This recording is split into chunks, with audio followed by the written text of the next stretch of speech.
Hello guys, कैसे हैं आप सब। आशा करता हूँ आप सभी ठीक होंगे। आज लेकर आया हूँ आपके लिए एक नई वीडियो जिसमें मैं आपको प्रिजर्वेटिव्स के बारे में बताऊँगा। और जैसा कि हमने पिछली वीडियो में आपको बताया था कि नेक्स्ट टॉपिक हम प्रिजर्वेटिव का लेके आएंगे, तो वही लेकर उपस्थित हैं आपके सामने। तो चलिए बात करते हैं प्रिजर्वेटिव होते क्या हैं। तो सबसे पहले इसकी डेफिनेशन देख लेते हैं। प्रिजर्वेटिव्स होते क्या हैं, what is preservatives. Preservatives are the substance added to various pharmaceutical doses form and cosmetic preparation to prevent or inhibit microbial growth. Preservatives क्या होते हैं? प्रिजर्वेटिव्स ऐसे सब्सटेंस होते हैं जो माइक्रोबियल ग्रोथ को रोकने के लिए फार्मास्यूटिकल डोजेस फॉर्म या फिर कह सकते हैं ड्रग्स में या फिर कॉस्मेटिक प्रिपरेशन जितनी भी होती हैं उनमें हमने ऐड किए जाते हैं, उसमें हमने मिलाए जाते हैं, मिक्स किए जाते हैं, ताकि उसमें कोई माइक्रोबियल ग्रोथ ना हो और वो जल्दी ख़राब नहीं हो, उसकी सेल्फ़ लाइफ जो है बढ़ सके। उसकी सेल्फ़ लाइफ को बढ़ाने के लिए प्रिजर्वेटिव्स का यूज़ किया जाता है ताकि वो जल्दी से ख़राब नहीं हो। अब मैं आपको एक आसान भाषा में बता देता हूँ प्रिजर्वेटिव्स कैसे काम करते हैं, क्या होते हैं। पिकल तो सबके घर में होता ही होगा, अचार। तो अचार में आपने देखा होगा उसमें नमक पड़ा हुआ होता है। तो नमक क्या काम करता है? नमक जो होता है एक तरह का प्रिजर्वेटिव ही है। वो प्रिजर्वेटिव का काम करता है, अचार को बचाने का काम करता है, उसमें कोई भी माइक्रोबियल ग्रोथ होने से रोकता है। तो इसी प्रकार जो ड्रग्स होती हैं, जितनी भी हमारी कॉस्मेटिक प्रिपरेशन है या फार्मास्यूटिकल ड्रग्स हैं या डोजेस फॉर्म में जो भी हैं, उनको ज़्यादा टाइम तक बचा के रखने के लिए या उनकी सेल्फ़ लाइफ जो है उसको बढ़ाने के लिए, ताकि वो ज़्यादा दिन चल सकें। मान लो उनकी एक्सपायरी डेट ऑलमोस्ट 2 ईयर तक चलती है। वो जो ड्रग होती है, कोई भी फार्मास्यूटिकल डोजेस फॉर्म जो होती है 2 ईयर तक चलती है वो। तो उसको 2 ईयर तक कैसे बचाया जा सकता है, उसके लिए प्रिजर्वेटिव्स का यूज़ किया जाता है।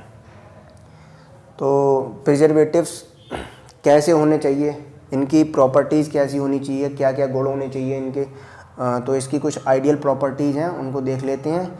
Ideal properties of preservatives. तो सबसे पहले प्रिजर्वेटिव्स जो हैं टेस्ट एंड कलरलेस होने चाहिए। इनका कोई भी टेस्ट नहीं होना चाहिए, क्योंकि अगर इनका कोई टेस्ट होगा तो ये जब ड्रग में या किसी डोजेस फॉर्म में मिक्स किए जाएंगे तो उसका टेस्ट ये चेंज कर देंगे। तो ये टेस्टलेस होने चाहिए एंड कलरलेस होने चाहिए, ताकि ड्रग का कलर जो है उसे भी ये चेंज ना कर सकें। Physically and chemically stable in some position.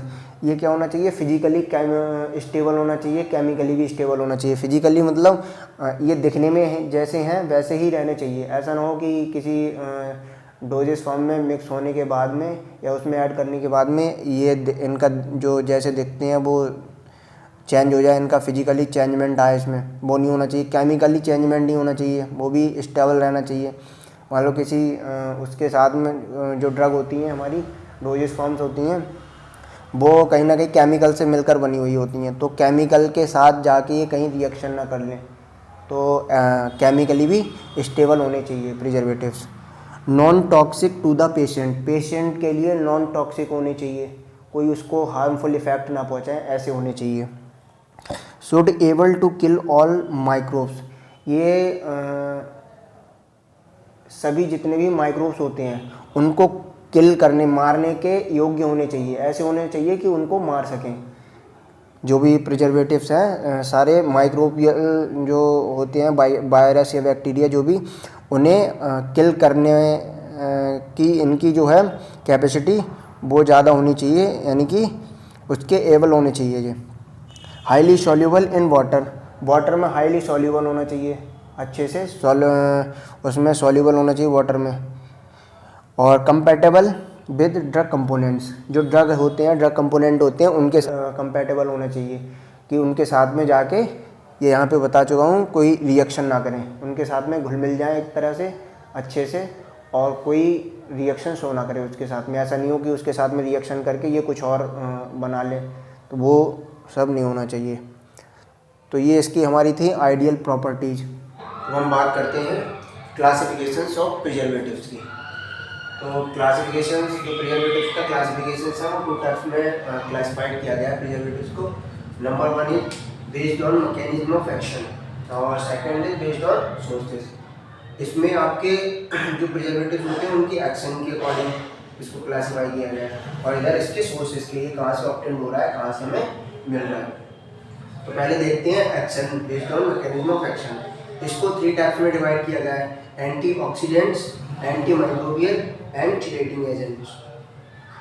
तो एंटीऑक्सीडेंट्स क्या होते हैं, सबसे पहले इसकी बात करते हैं। तो एंटीऑक्सीडेंट्स ऐसे सब्सटेंस होते हैं या ऐसे एजेंट होते हैं जो किसी भी ड्रग का ऑक्सीडेशन होने से रोकते हैं या फिर प्रिवेंट करते हैं, ऑक्सीडेशन से प्रिवेंट करते हैं, वो कहलाते हैं हमारे एंटीऑक्सीडेंट्स। ये ऑक्सीडेशन क्या होता है, ऑक्सीडेशन ये होता है किसी भी फार्मास्यूटिकल इंग्रेडिएंट जो होते हैं वो ऑक्सीजन के कांटेक्ट में आने पर उसके साथ रिएक्शन कर लेते हैं, जिससे जो है हमारी मेडिसिन है, जो ड्रग है, वो उसका डिग्रेडेशन हो जाता है, वो खराब हो जाती है। तो उससे बचाने के लिए, उससे प्रिवेंट करने के लिए ड्रग में प्रिजर्वेटिव के तौर पर एंटीऑक्सीडेंट्स का यूज किया जाता है, जिसके एग्जांपल है विटामिन ई, सी एंड ई। इसके एग्जांपल विटामिन सी एंड ई है। और सेकेंड जो है माइक्रोबियल एजेंट्स, माइक्रोबियल एजेंट्स। तो एंटी माइक्रोबियल एजेंट्स, तो एंटी माइक्रोबियल एजेंट्स क्या करते हैं, ये जितने भी माइक्रो ऑर्गेनिज्म हैं उससे हमारी ड्रग को प्रिवेंट करते हैं या फिर माइक्रोबियल ग्रोथ को इनहिबिट करते हैं, रोकते हैं। तो उसका काम ये करते हैं। माइक्रोबियल अगर ग्रोथ अगर हमारे उसमें ड्रग में हो जाएगी तो ऑब्वियसली वो उसको ख़राब कर देंगे, हमारी जो ड्रग है उसको ख़राब कर देंगे, उसमें अपनी ग्रोथ कर लेंगे। तो उसी की ग्रोथ को रोकने के लिए या फिर उनसे प्रिवेंट करने के लिए हम एंटी माइक्रोबियल एजेंट्स को एज ए प्रिजर्वेटिव्स ड्रग्स में यूज़ करते हैं या फिर फार्मास्यूटिकल फॉर्मुलेशंस में यूज़ करते हैं। इनके एग्जांपल है बेंजोएट, सॉर्बेट्स और सोडियम बेंजोएट्स। और third is chelating agent. Chelating इनका क्या काम होता है, ये किसी भी ड्रग के डिग्रेडेशन को रोकते हैं। ये भी डिग्रेडेशन का मतलब होता है ड्रग का खत्म हो जाना हल्के हल्के।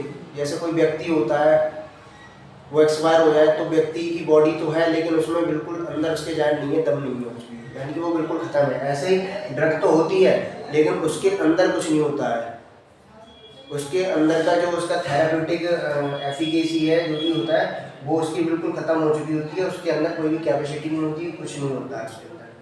तो ये जो है उससे रोकते हैं। और एक इनका काम और होता है, ये ड्रग को प्रिवेंट करते हैं, क्रिस्टल फॉर्म नहीं बनने देते हैं ड्रग की। जैसे किसी कोई फार्मास्यूटिकल फॉर्मुलेशन है, चाहे वो लिक्विड हो गया चाहे वो पाउडर फॉर्म में हो गया, तो उसमें छोटे छोटे क्रिस्टल बन जाते हैं, तो उससे इसको ये जो है चिलेटिंग एजेंट वो बनने से रोकते हैं, प्रिवेंट करते हैं उनसे, या फिर उनको जो भी क्रिस्टल वगैरह बनना है उनको रोकते हैं चिलेटिंग एजेंट।